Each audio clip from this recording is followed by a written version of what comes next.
닫힌 생각의 틀을 깨고 세상에서의 참 나를 열게 하는 국제자원봉사 자격증.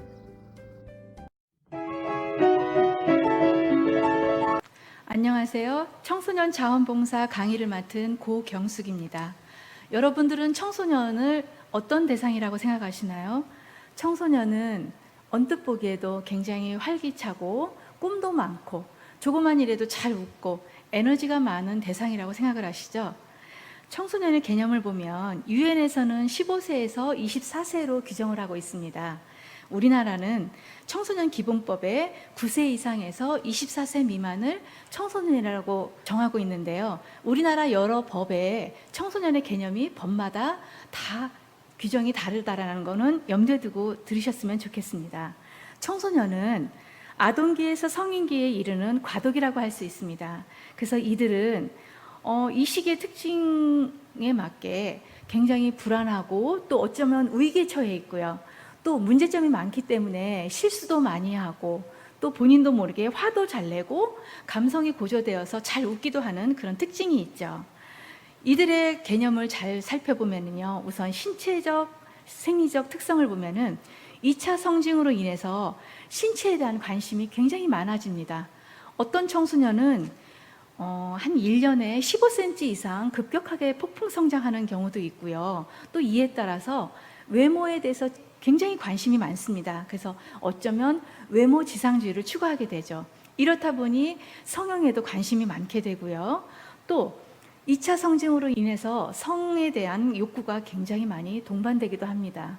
따라서 우리 사회에서 이들을 잘 도와주고 성장하는데 우리가 지지해주지 않으면 왜곡된 정보라든지 유해한 환경에 쉽게 노출될 수 있는 그런 문제점도 낳게 되죠.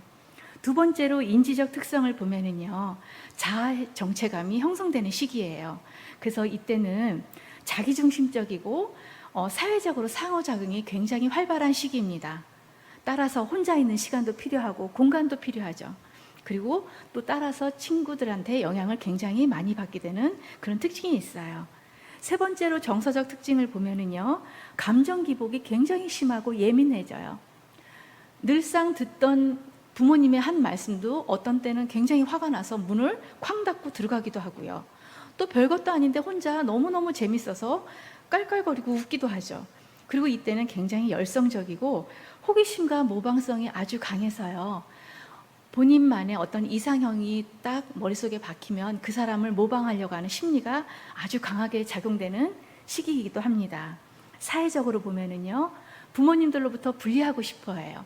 그래서 가족 여행보다는 친구들과 함께 여행을 가거나 캠핑 가는 거에 더 관심이 많고요. 또 동성 친구뿐만이 아니라 이성 친구에게도 관심이 많이 쏠리게 돼서 또래 집단이 어떤 특성화를 이루는 그런 경향이 아주 강하게 나타납니다. 예를 들자면 아이돌이나 특정 연예인에 열광하죠. 그래서 콘서트에도 쫓아가고 팬클럽에 가입을 해서 그 사람이 아니면 이 세상이 끝날 것처럼 굉장히 몰입되는 그런 성향을 나타내기도 합니다. 그럼 청소년은 어디에 가장 많이 영향을 받을까요? 아프리카 속담에 한 아이를 키우는데 온 마을이 필요하다라는 얘기가 있습니다. 여러분, 한 아이를 키우는데 온 마을이 필요해요. 그러면 청소년한테는 몇 개의 마을이 필요할까요? 청소년은 가정과 학교와 교우관계 그리고 지역사회, 이런 유기적인 환경체 안에 존재하는 아주 소중한 개인 인격체죠.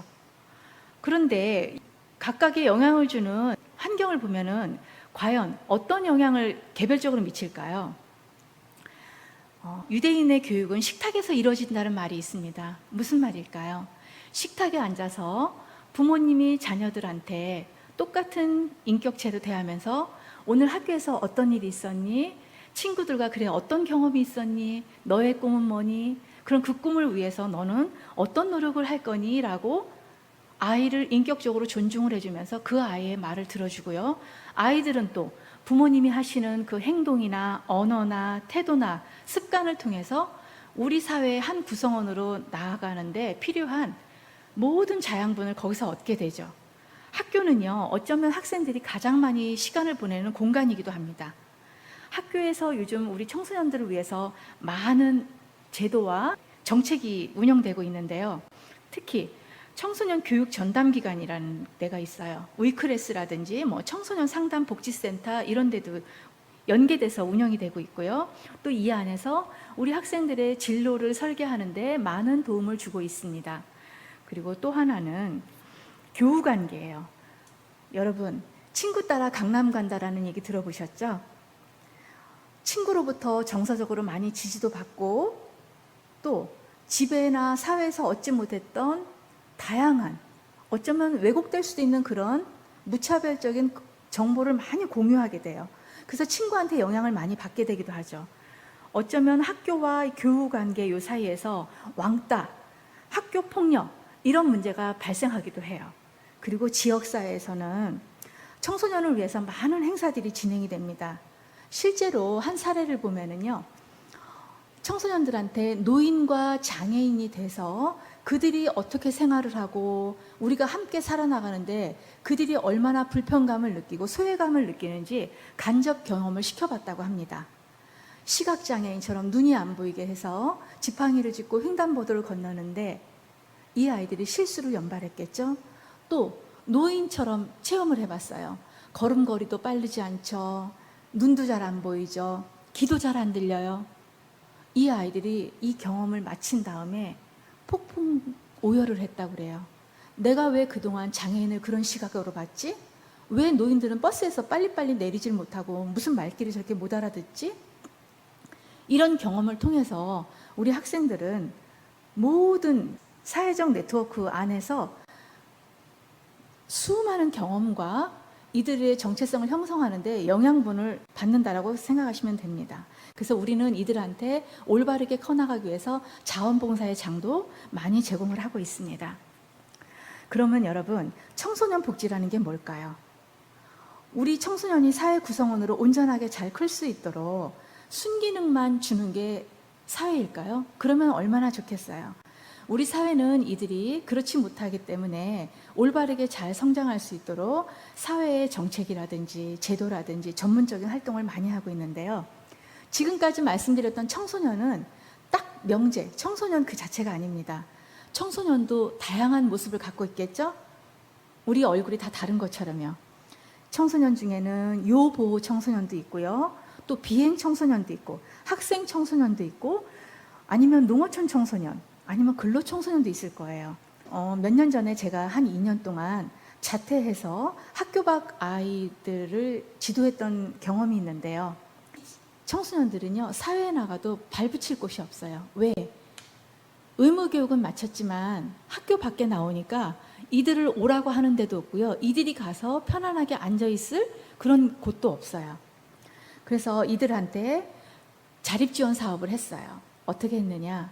직장에 취업을 하기 위한 이력서 클리닉, 면접 클리닉, 또 직장 체험을 해서 특히 학생들이 좋아하는 뭐 바리스타라든지 애견 미용사라든지 간접적으로 직장 체험도 한번 시켜봤고요. 또 잘 운영이 되는 아니면 청소년들이 관심 있어 하는 그 기업, 업체를 방문해서 그쪽에서 어떤 일을 하고 있는지, 그럼 우리 청소년들이 그곳에서 일하려면 무엇을 준비해야 되는지 이런 간접 체험을 많이 제공을 했습니다.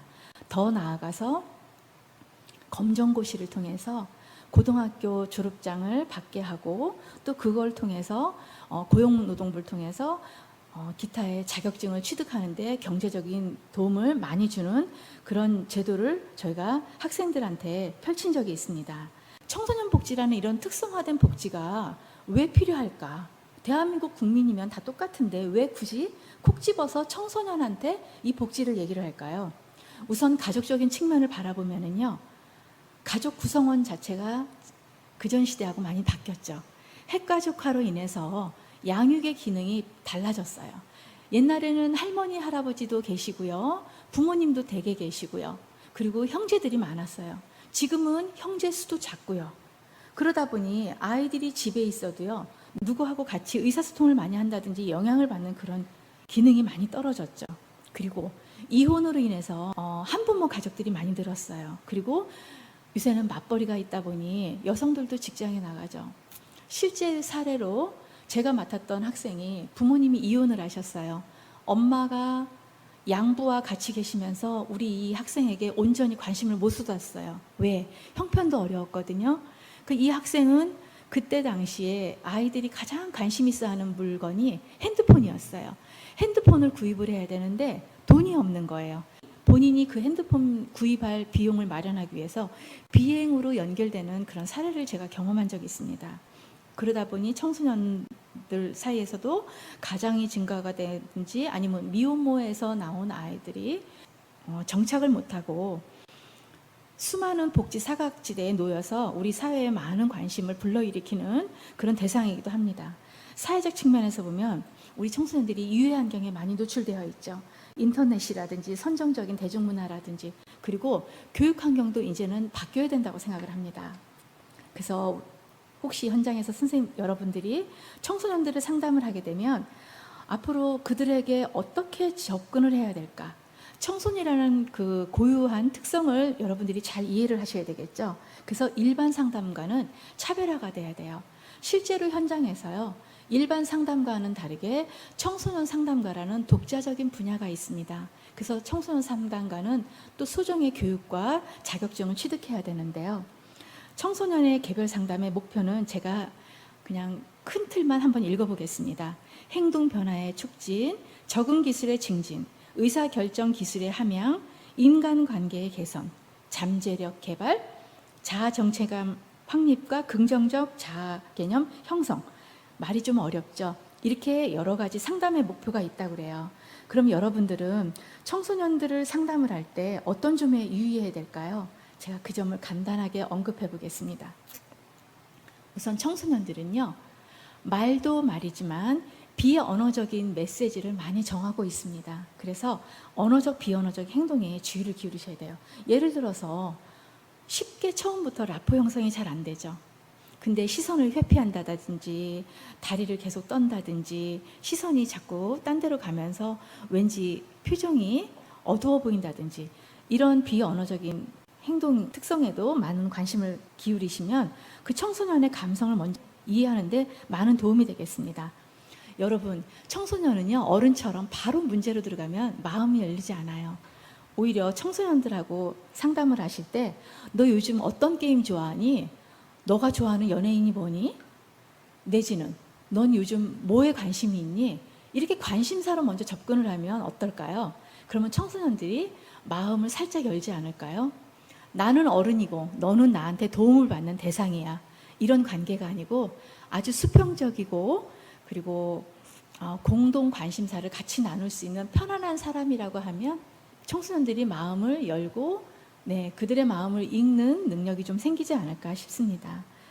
이때 상담할 때 주의하실 사항은요, 청소년들의 그런 변명을 받아들이지 않도록 조심을 하시고요. 청소년들이 어떤 말을 했어도 거기에 논쟁을 벌이거나 행동의 결과에 대해서 스스로 책임을 질 수 있다는 점을 강조해 주시는 게 좋습니다. 그리고 쉽게 상담의 효과가 나타나지 않더라도 그 대상자를 포기하지 말고 끝까지 관심과 사랑으로 지켜보시는 게 어떨까 싶습니다. 그리고 청소년 개별 상담 원리가 있는데요. 이거는 제가 4가지 핵심만 읽고 지나가겠습니다. 개별화의 원리, 수용의 원리, 자기 결정의 원리, 공감적 이해의 원리라고 되어 있습니다.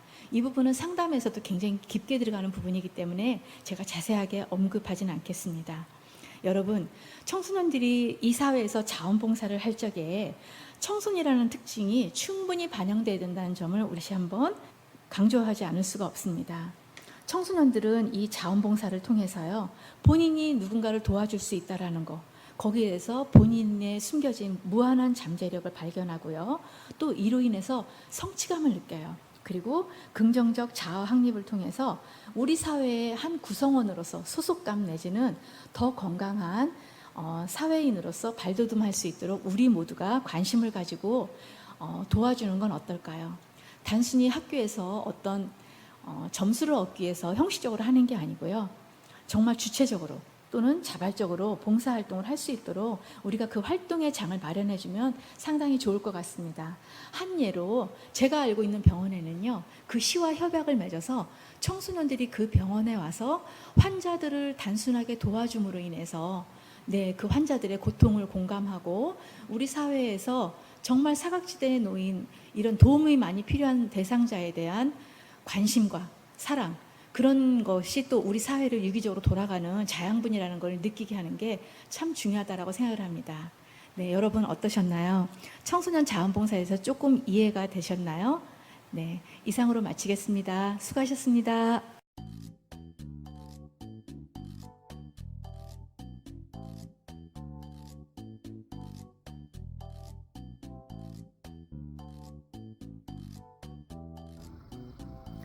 함께하는 세상은 더욱더 아름답습니다. 국제자원봉사 자격증으로 아름다운 세상을 함께 나눠요.